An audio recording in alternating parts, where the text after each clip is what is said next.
Hi, what you're going to see now is a short clip from one of my video lessons. If you like it, you can download the full 1 hour lesson right away now by clicking the link. Along with the video, what you get is free downloads, which includes full band parts, all the handouts for the class, plus some custom made play along backing tracks which I've made to fit every tune. On my website, there's over 50 hours of video lessons covering classic jazz repertoire. And for the price of one video lesson, you can sign up for my VIP membership deal, and that gives you access to the full catalogue, the full library of all the lessons. It's a 1 month rolling subscription, so you can unsubscribe at any time. Hope you like the video. See you soon. Now the form is AABA. So we've got a bridge and we've got some different chords. So I'm going to come to that a bit later. So I just want to work around the A section now. But it's just worth pointing out, I mean, this isn't a blues. It sounds bluesy, but it's not a blues. So that's the first thing. But what I want to look at now is I want to look at these, the chords in the A section, and particularly with these extensions, because what we've got here is chromatic harmony. We've got some interesting chords, and I just want to make sure we're all clear about what's going on here. So we get this turnaround. So if we look at the solo section and we just look at the first 4 chords, the first 2 bars, so we're going two chords per bar, which is they're going past pretty quick. So you know, this whole Aebersold approach of an entire scale for every chord, you're going to really struggle with that. There's just not enough time to play a whole scale in every 2 beats. Yeah. So I want to think more sort of horizontally with the harmony. And it's, as I said before, it's essentially, it's a 2-5-1, a minor 2-5-1, except that it starts on the 1. So what we've got is a 1-2-5.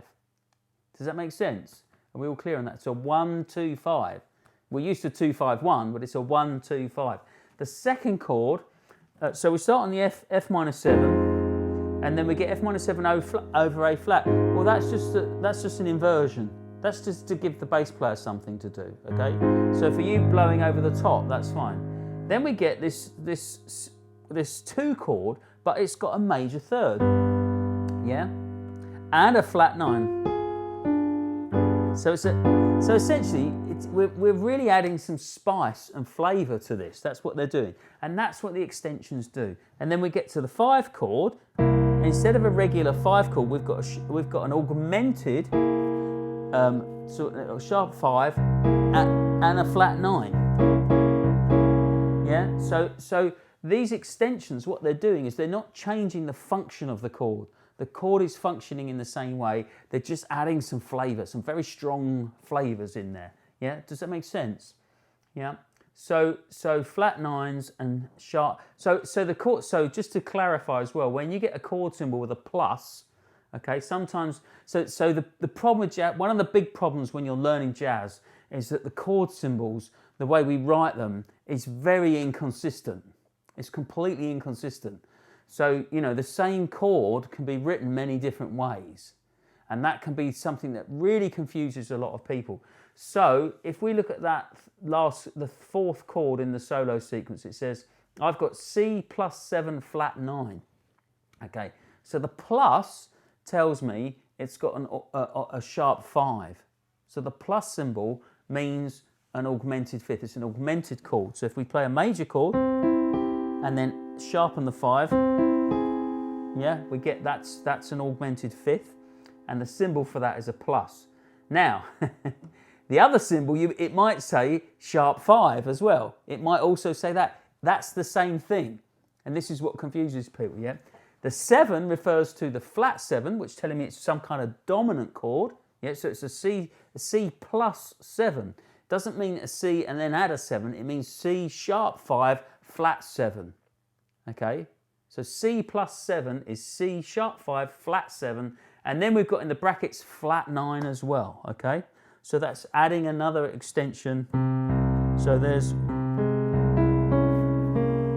we're getting some really strong flavours there, yeah?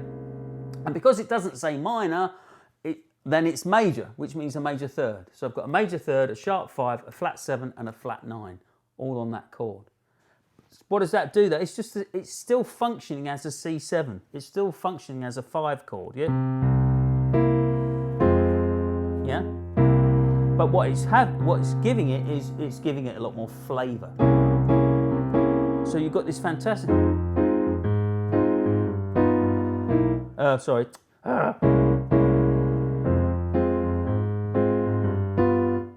Now we've got a flat 9 on that chord as well. Very strong, aren't they? Very nice flavours. Now,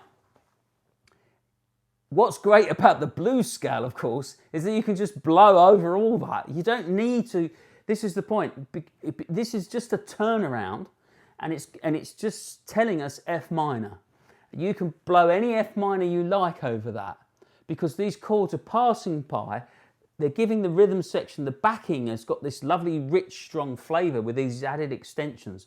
But it's not like you've got to try and hit all those chord tones. I think this is the thing, because in this style of music, it's really about those kind of bluesy lines. Does that make sense? Now, you could play some voice leadings and hit some of those parts, which is what we're going to do on the bridge. So we're going to try that for the bridge. But for the A section, it basically just goes round and round and round those 2 bars. That's basically it. That's the A section. Yeah? Is that good? Are we cool with that?